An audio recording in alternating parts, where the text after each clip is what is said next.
Hi everyone, welcome back to our channel where we provide an alternative view to the common narrative. Today is the 12th of July 2023. Today we're going to talk a bit about the current NATO meeting that's happening in Lithuania in Vilnius, and also about the cluster bombs that are being provided by the Americans to the Ukraine, or would you say Joe Biden is providing, good old Joe, senile Joe is providing Ukraine with. We'll talk a bit about that today. First, let's get to the basics of it. What is a cluster bomb? Please tell us, because I did not know what a cluster bomb is. But I mean, if you think about it, it sounds like a bunch of bombs in a big bomb. Yes, well, you get different types of cluster bombs. You get cluster bombs that are carried beneath an aircraft. So it's a bomb that it will drop. Then you get certain warheads, like cruise missiles that are fitted with the same similar type of head, explosive head. And then you get artillery rounds that are contain cluster bombs. You should actually say cluster bombs. These carrier units are usually called carrier munition, and then they can be filled with various types of ammunition. And in this case, we talk about sort of cluster bombs, but cluster bombs can be anti-personnel mines, and some of them can actually be anti-tank mines. And the purpose is that you have an air burst of this. It differs from the normal ammunition in a format. A normal ammunition has tightly packed explosives, so it's a high explosive round, and that's why you sometimes see on ammunition HE. But in this case, you have, call it, smaller bombs inside the bigger bombs. That's why the bigger bomb is called a carrier ammunition, and it carries a number of smaller bomblets, so that when you release them, they will explode above a certain level or above ground, and then they will form, a small charge will explode and disperse all the smaller bomblets. It's very similar like when you watch fireworks, and the rocket goes up, and as it reaches the top, and it starts to flare and so on. And then all these flares are small bombers that will sort of drop down like rain. Well, it will be covering an area, and then they will, as they touch ground, they are supposed to explode. Now, or they will lie there for as a landmine for tanks and armor and so on to drive over and then be disabled. They're usually not that big, so they won't destroy a tank or an APC. They will mostly disable it, but it's more than sufficient result for either the enemy to do the killing blast or to stop the advancement and so on. It's a fairly old type of ammunition. Well, not that old, but it has been developed during the Soviet Union's era. The Americans have it, the Russians have it, or the Soviet Union had it, and then other countries as well. So it's not that American. yeah, it's not that specific, and it's not like a it's a bad bomb. Yeah, it's It has its purposes. It's usually anti-infantry and so on. So if you have a lot of men storming over in front of you, then you can release these bombs, and then you take out as many targets at a single time, but not one explosion, multiple. Well, in South Africa, we have something like similar like a GRAD system. It's a rocket system, unguided, and it does explode above ground, and it contains a lot of steel balls or fragments, and then it distributes these free balls over a certain area and destroys everything in that specific area. Now, we have about 40 tubes or 40 missiles rockets that we can send, and it destroys about an area about 1.5 square kilometers. And in this 1.5 square kilometers, we have a density of about 3 balls, 3 dingers per square meter. So it's an area weapon. And these cluster weapons are very similar, but then and this type of weapon that America is going to send, it's going to be the 155 millimeter artillery round. So it will be an artillery round that is being exported or delivered to Ukraine. Okay.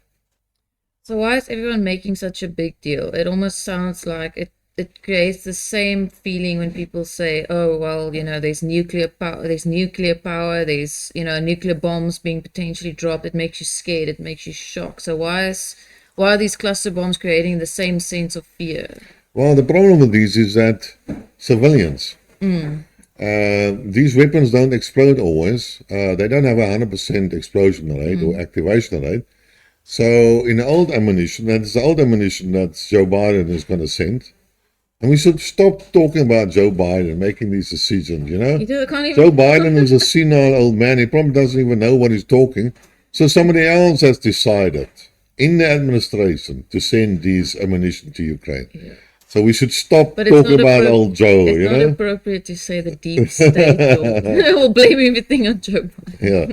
But in any case, so you have, when they started to make this manufacturing, they had say a 70, okay, I'm going to call it 100 numbers. These ammunition around artillery round of 155 will probably contain about 70, say 40 small ammunitions, sub-munitions, that's what they actually called.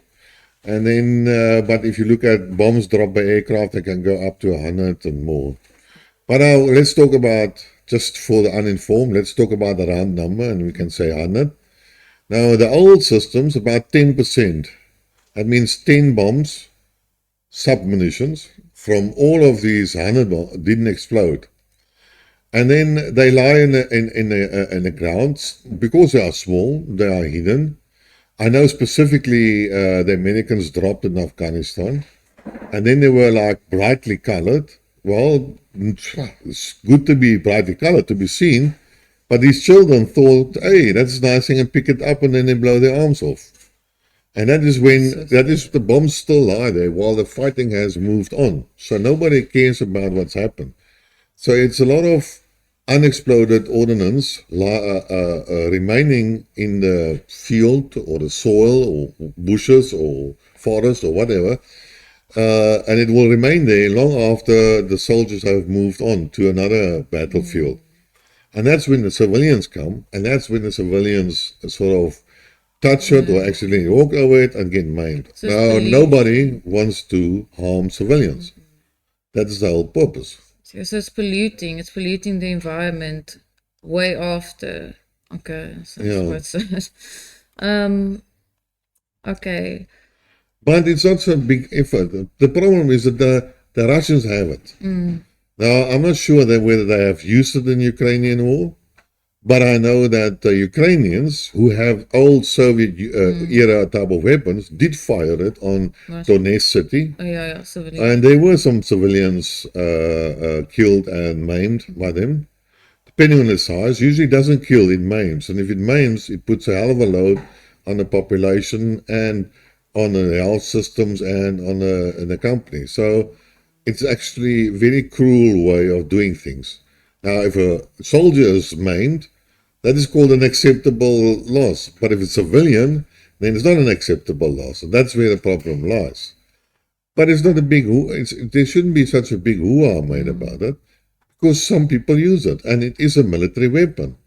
But also one has to say, if it's newer weapons, then the dud rate has probably, the Americans say that their goal is to have a 0.1% dud rate. So less than 1 should actually not explode. But they're using have they achieved that? That is what I don't know. But we also notice that they always send first all the old ammunition first. So we probably will have a fairly high dud rate. But a weapon is a weapon, and we also have normal artillery rounds that don't explode. We have normal rocket systems that fall and don't explode. Bombs drop from aircraft. So it's not that you have all explosives explode. Yeah. Wasn't there a nuclear bomb that dropped out of a Spanish airplane and then it didn't go off because it... No, it was not a Spanish aircraft. It was actually a NATO aircraft. Oh, And it was on the route for a training exercise, and it did have a nuclear bomb on it. And this nuclear bomb, apparently, what I remember, fell down over Spain, but luckily never exploded. So luckily. there are many of these near nuclear incidents, and so on. The most I don't famous even know about. we know about is the Cuban Missile Crisis, where there was a big standoff, and I think in the last 30 minutes or half an hour, the retreat was called. But if it had gone on for another hour, and if Russia and America didn't negotiate with these unofficial channels, then we would have had World War III, a nuclear Armageddon by that time, and that was 1962. Too. Then there was also an incident in Russia, where a Russian picked up, the radar system picked up an attacking missile, and they firmly believed that the Americans were attacking them. And luckily, the Russian commander had enough time and enough sense to make sure that the signal was right and refused to press the button. And then actually they found out there was not a mechanical, it's electronic. Oh dear. So it was a fault on the sensor. So again, that's the whole point why Russia is so against Ukraine joining NATO. Because if they position nuclear weapons there, then they have a flight time of 5 minutes max. So in this case, with the Russian commander had enough time to reconsider the whole equipment and not press the button, he won't have sufficient time. So he will press the button. And that is where the fear goes with our escalation to a nuclear weapon. A stupid mishap by a certain low-level officer, probably, that will create World War III. What exactly does it mean to push the button? I hear that all the time, but what does it actually mean? What happens? Well, the thing is that the two major nuclear powers are America and Russia. They both have about, say, 5,000 nuclear heads. Of these 5,000 nuclear heads, they have about 1,000 or 1,500, I'm not sure about the correct number, exact number, on ready in standby and ready to fire missiles. And basically what they are doing is, like in America, they are all the missile systems are actually connected to a single point of access. And many times we have heard that there's somebody carrying a football to around wherever the president goes. But it's not a football. It's a case where the president has to enter some numbers, which is highly encrypted. And he's going to press the button physically in the football either. But these things are then sent to a central command. As soon as they get, by entering its code by the president, that approval is then sent to a central command, and then they will launch all they will then have approval for nuclear attack, and then they will press the button to launch the nuclear powered nuclear armed missiles. Now, how it goes in Russia, I'm not totally sure, but there's a similar system there. And again, it's like Putin will have to give the authorization for the nuclear forces to go ahead and start firing missiles. Where the Russians are a little bit more advanced or more serious about it, is that they have sort of a dead man's handle. And I made a previous video a long time ago about that. But it's an automated system that monitors the leadership of Russia, whether they're still alive. They will look at the radiation across the country. They will look at the sensors at certain silos and storage of them. And if he believes that everything is destroyed, then it will go ahead. The button story comes more from the movie in Hollywood, where they press the red button and then... That would be catastrophic, considering Joe Biden's... think about this. The future of the world is in the hands of a senile man that can't even recite the answers to questions that was presented to him on a pre-recorded type of questionnaire. Oh, I So can't help but laugh. I know. hopefully there's somebody else in charge of Yeah, America. hopefully. Oh God. Okay, now I've heard about, it's now this NATO meeting. It's obviously very important. I mean, it's deciding the future of the world technically, and if there's a World War III upon us, or what is going to happen. But essentially, I also heard about the Polish once again approaching the borders, I think, of Belarus, and I think as they're trying to instigate some sort of attack or just some sort of almost a grievance, not even the right word. Well, what we can talk is we can talk first about NATO and the NATO meeting in Vilnius, Lithuania. Yeah. And then I will talk about the mad Polish people. They always not like they. The thing about the NATO is there was a lot of speculations. What is NATO going to do? At the end of the day, if you look at the special military operation or the conflict or the war in Ukraine, then you have to see that at the beginning it was a limited conflict. And then the West delivered more weapons, and it was only weapons, ammunition, and like anti-aircraft systems, shoulder-launched, soldier-launched anti-tank weapons, and so on. Then it sort of escalated to hardware artillery. Then it went and escalated to self-propelled artillery rounds. And then there was the story about the air defense systems like the Patriot system, which was a no-no, but then it was delivered, and then the long-range missiles, and then HIMARS, and then German tanks, and French tanks, and British tanks, and it was basically a slow escalation of the contributions that the West has made and NATO has made to Ukraine. And now, what options are left? Because none of them really have an effect. And it's also not like NATO has fully committed to the war in Ukraine. And the problem is that there's no point in sending 30 Leopards. There's no point in sending 12 Leclercs or 13 or 15, what's the British one? Not Centurion. No, I forgot now. Any case, the British tanks or Abrams tanks. It's not going to have a big... Bradleys? No, Bradley's a fighting vehicle, American. Sorry. Okay, count them all together, you get 50 tanks or 60 tanks. Now, what are you going to do with 60 tanks compared against the 2,000-3,000 that the Russians have? So they will be annihilated. I mean, I know for a fact that in the Second World War, the German panzers were superior to the Russians one in many aspects, but it didn't matter. The Russians were out producing the Germans. So even if a German Panther tank can take out 3 or 4 T-32s or whatever, the T-38s, well, I don't know what the number was, it doesn't matter because there's a fifth one that kills the Panther.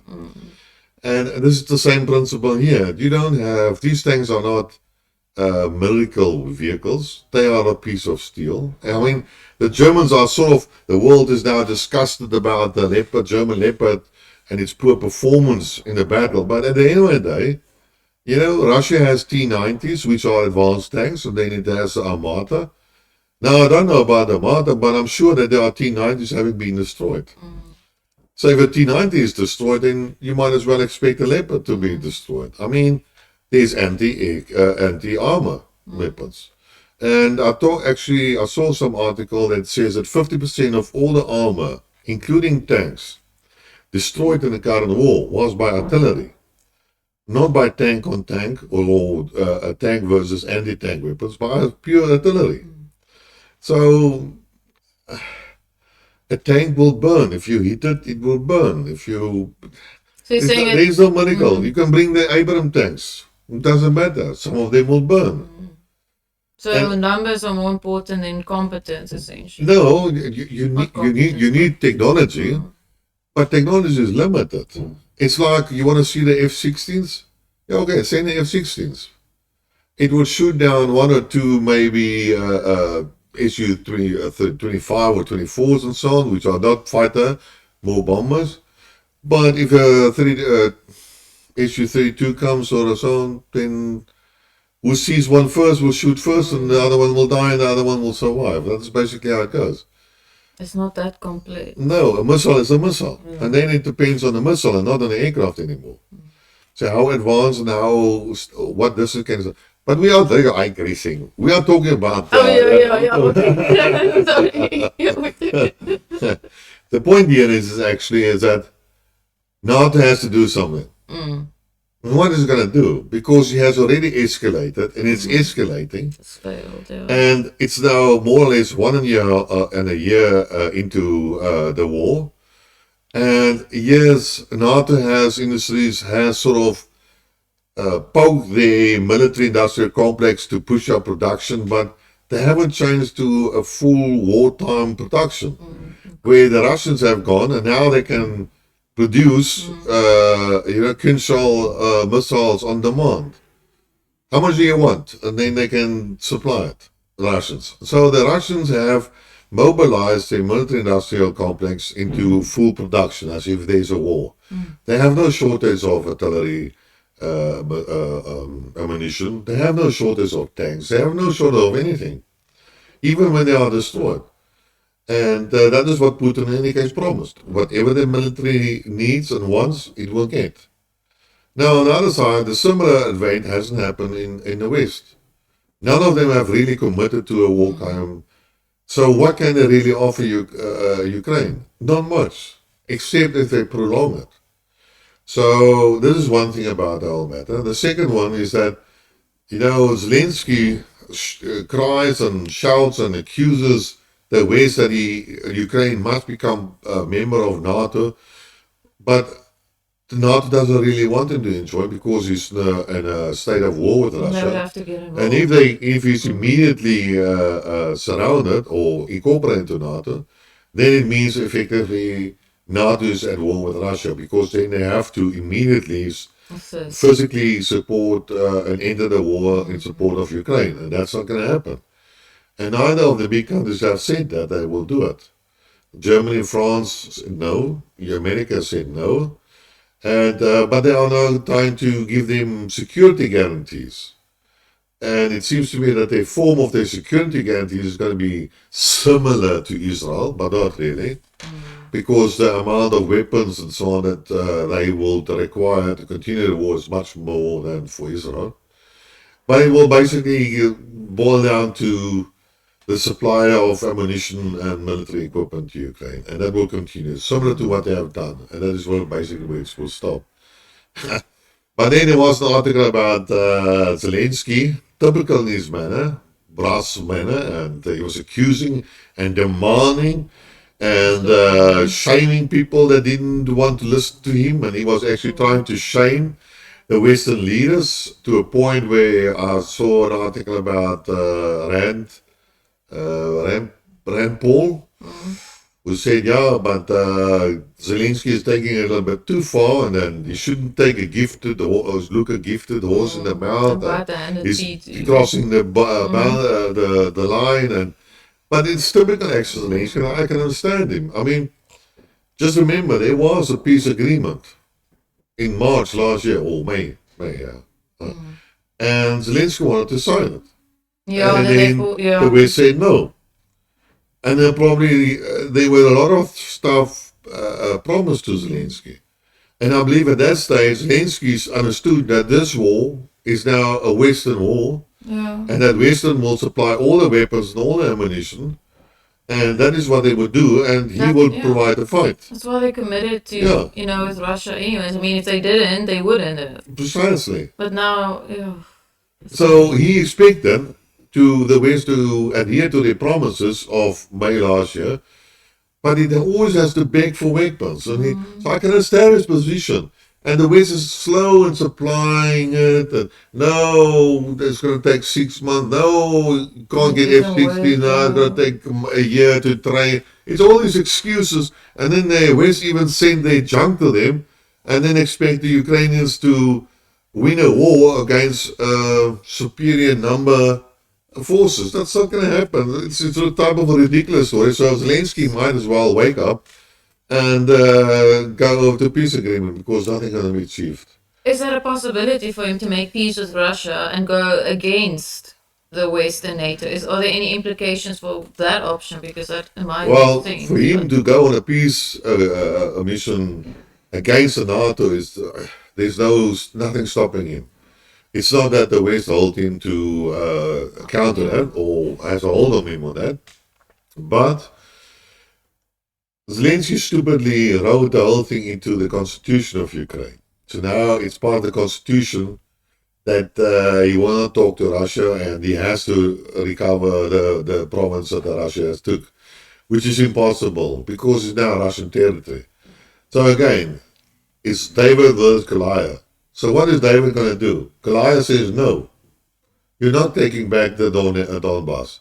You're not taking the other Zaporizhzhia and Kherson back. Those are mine. That's it. What's David going to do? Yeah, okay, Goliath. That's all right. I'll. But at the end of the point, there's nothing much to do. It's one has to be realistic. The facts are on the ground, and every time I hear about this counteroffensive, oh, they're going to smash the Russians line. How are you going to do it with 100 tanks versus 1,000 tanks? Come on. So nobody's that stupid. But in any case, what is a little bit more concerning is that the G7 is now going to give security guarantees to Ukraine, which is now a continuation of it. And that, unfortunately, will it violate or transgress one of the three objectives of the Russian SMO, which is Ukraine may never join NATO. It has to stay neutral. And now the West is precisely doing the opposite, and Ukraine is doing the opposite. So technically, there cannot be any peace in Ukraine. There can only be escalation, and in my opinion, the Russians now have to conquer Ukraine. There is no alternative to that. Well, I've said it a long time ago. It doesn't matter what you do. Putin clearly states the three objectives. Denazification, demilitarization, and Ukraine not joining NATO. So there is no other options. Now that option is, if we can't receive that, Russia has to continue, and it will continue. And I read actually an article today that Medvedev has said it, is that the NATO and the G7s are stupid. They don't realize what they are doing. They're just increasing the terror, the pain, the destruction, the suffering. It's all stupid. That's actually what he said. They are stupid. It's a stupid thing that they are doing. And I fully agree with him. So, the result of NATO, it means escalation. It forces Russia to go ahead and start with a probably win, I don't know, with their offense, drive the Ukrainians back, destroy all the Ukrainian forces what's left, and then occupy a certain part, the west part of Ukraine, and then for a while, until they have installed a puppet or pro-Russian or pro-neutral government, and then the small piece of Ukraine is left, that is what will be left, and the rest will be all to Russia. So that was, I mean, like I said many times, that's the end product of this whole thing. And why? Because the West and Zelensky are stupid. Stupid, but they are insane.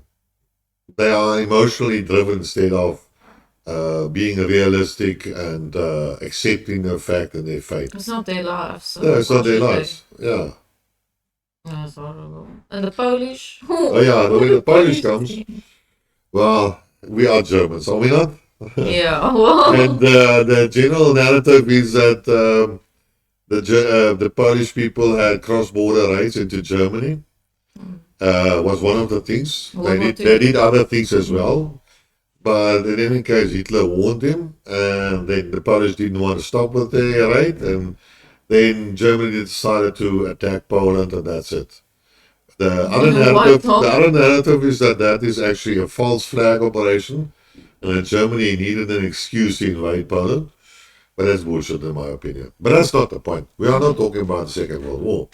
We are talking about the cross-border raids. Now, if you look at Belarus borders with Poland.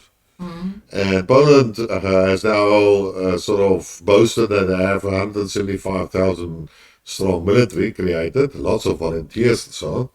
And then they're going to send a large contingent of their forces to the Belarus border. And on the other side, Lukashenko from Belarus is also panicking and have asked Russia for assistance. And they have a pact, also a mutual defense pact with Russia. So should Belarus be attacked by anybody, then Russia will come to their defense. Well, the Belarus army is not very big. As far as I remember, they got about 30 or 35,000 men. But they have a large number of Russians there. The Wagner Group? No. The normal Russian soldiers there that were sent last year already, together with about 100 tanks and 100 artillery pieces and so on. And now they have some nuclear bombs, strategic bombs that are also stored there. And then they have some S-400s there. And, well, they have a sizable force there. And now what's going to happen? Are the Polish people going to have cross-border raids like in the Second World War? And if they do that, which are now happening in the region from Ukraine over the border into Belgorod, then we might see an escalation. And then we have a war between Belarus, Russia, and Poland, and then Poland and the rest of the NATO will join them, and then we have a Third World War.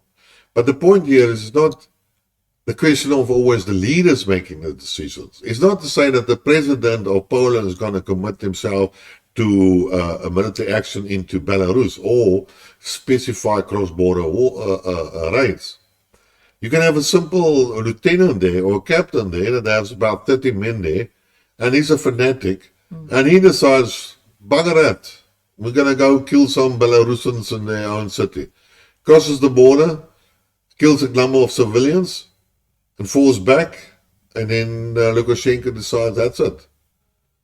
And then fires with the artillery on those 30 men, kills some of them, and then the major or the company commander or the battalion commander will react and say, no, we can't allow that the Belarusian army kills my men.